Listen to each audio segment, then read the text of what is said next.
Bénin, les jeunes du Parti du Peuple Souverain, auteurs de l'initiative de Niki, très critiques envers les actions du président Patrice Talon, sont montés au créneau pour dénoncer l'interpellation de leur porte-parole par la police. Au Cameroun, le mouvement NAO et la plateforme pour la Nouvelle République qui porte la candidature de l'avocat Akere Mouna à l'élection présidentielle ont organisé un méga meeting à Douala, le point dans cette édition. Et puis au Togo, l'opposant et ancien député Nicodème Ayao Abia est en grève de faim depuis jeudi dernier. Il entend ainsi exiger la libération des personnes détenues dans le cadre des récentes manifestations contre le pouvoir.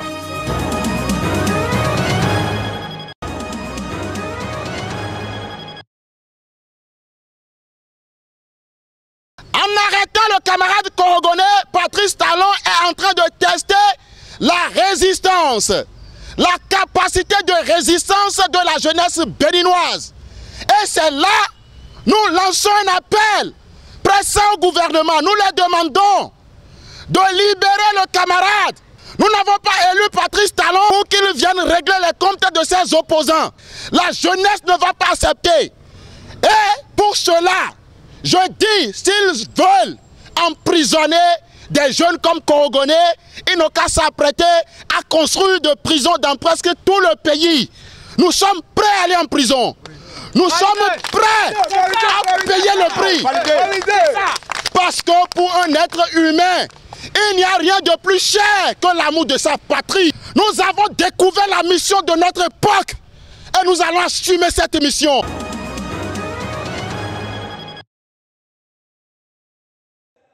À quelques jours de l'échéance, les candidats effectuent les meetings les plus stratégiques.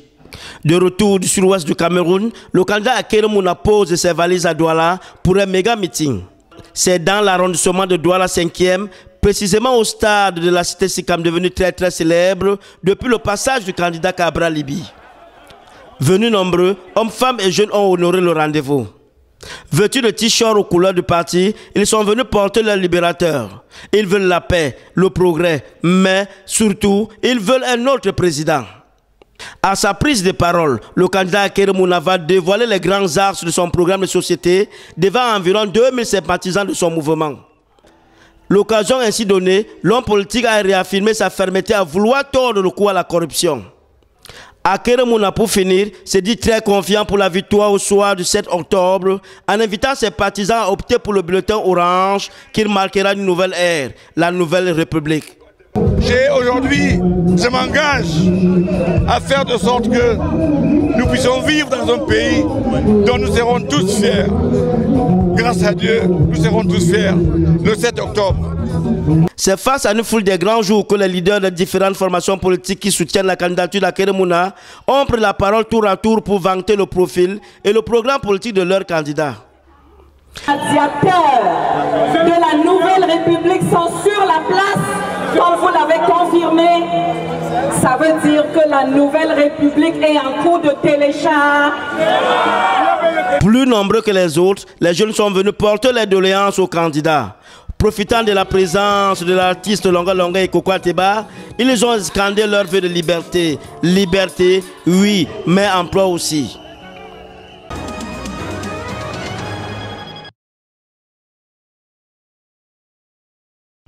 Installé devant l'ambassade du Ghana à Lomé, Nicodème Ayao Abia est décidé à se sacrifier pour qu'il y ait un changement dans son pays, le Togo.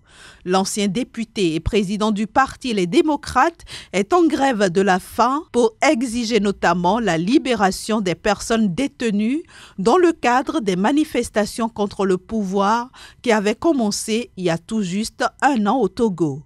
En effet, selon les responsables de la coalition des 14 partis d'opposition, 44 personnes croupissent toujours dans les prisons togolaises.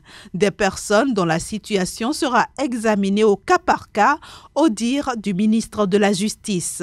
Et même si ces personnes incarcérées ne sont pas membres du parti Les Démocrates, Nicodème Ayao Abia estime que ce sont des Togolais, des innocents qui souffrent dans les prisons. Il ne boit qu'un verre d'eau par jour depuis qu'il a refusé de s'alimenter et aurait déjà perdu 15 kilos. L'opposant conditionne l'arrêt de sa grève de la faim à la libération des manifestants encore détenus. S'ils sont libérés aujourd'hui, je vais quitter les lieux, a-t-il assuré, ajoutant se sentir physiquement très faible mais spirituellement et mentalement fort. Notons que comme les autres responsables de l'opposition, Nicodème Ayao Abia milite aussi pour une limitation rétroactive du nombre de mandats présidentiels pour empêcher le président Faure Gnassingbé, qui en est à son 3e mandat, de se représenter en 2020 et 2025.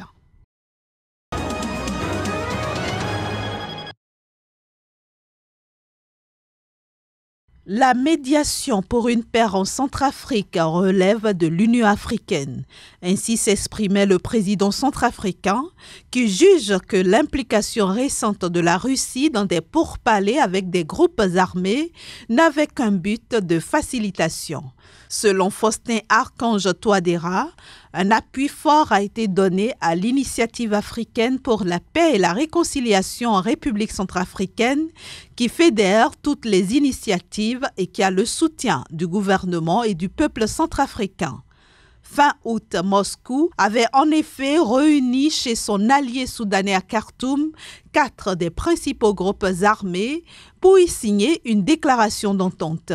Une médiation parallèle qui a eu le mérite d'agacer les partenaires de la RCA d'une part et d'être rejetée par la France d'autre part.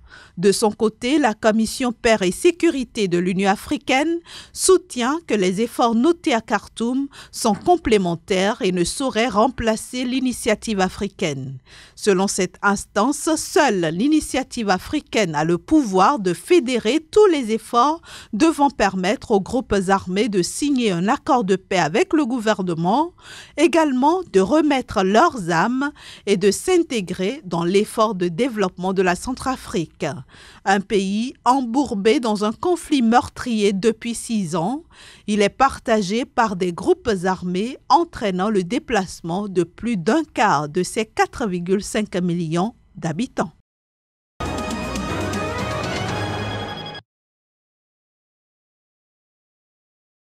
C'est un lot d'équipements composé de Polymaster, de Raiders, d'Identifier, de Backpack, remis au ministre de la Sécurité. Du matériel pour les forces militaires et paramilitaires, objectif renforcer le dispositif de sécurité nucléaire du pays, notamment dans la détection, l'identification de la nature et la localisation des matières radioactives. La répartition des équipements selon les rôles et les responsabilités des différents acteurs dans la gestion d'un événement de sécurité nucléaire est fait comme suit. La gendarmerie nationale reçoit des équipements d'une valeur d'environ 28 850 000 francs. La police nationale des équipements d'une valeur de 11 600 000. La douane d'une valeur de 29 100 000. La brigade nationale des sapeurs-pompiers reçoit à leur tour des équipements d'une valeur de 6 500 000. La lutte contre la menace atomique et le trafic illicite des matières radioactives passe par une veille permanente. Cette dotation, selon le ministre de la Sécurité, permettra à la police des frontières d'empêcher la pénétration de ces substances sur le territoire national.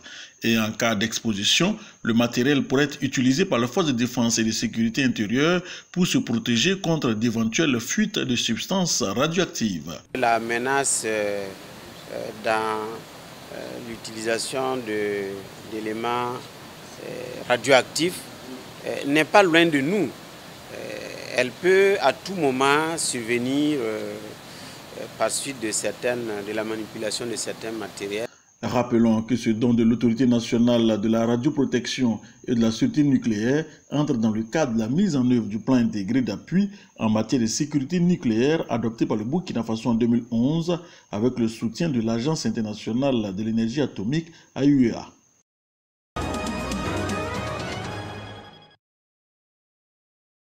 Les violences commises par des hommes armés non identifiés ont commencé jeudi soir en périphérie de Jos et se sont propagées à plusieurs quartiers selon le major Oumar Adam.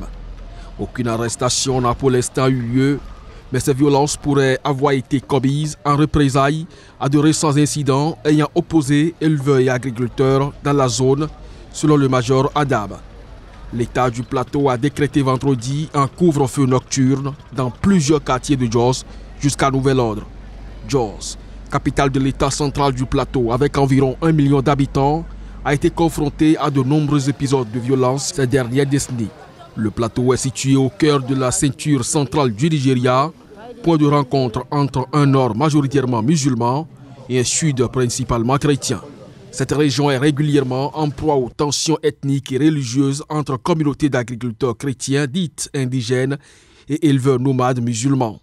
C'est avant tout un conflit pour l'accès à la terre et aux ressources dans le pays le plus peuplé d'Afrique avec plus de 180 millions d'habitants.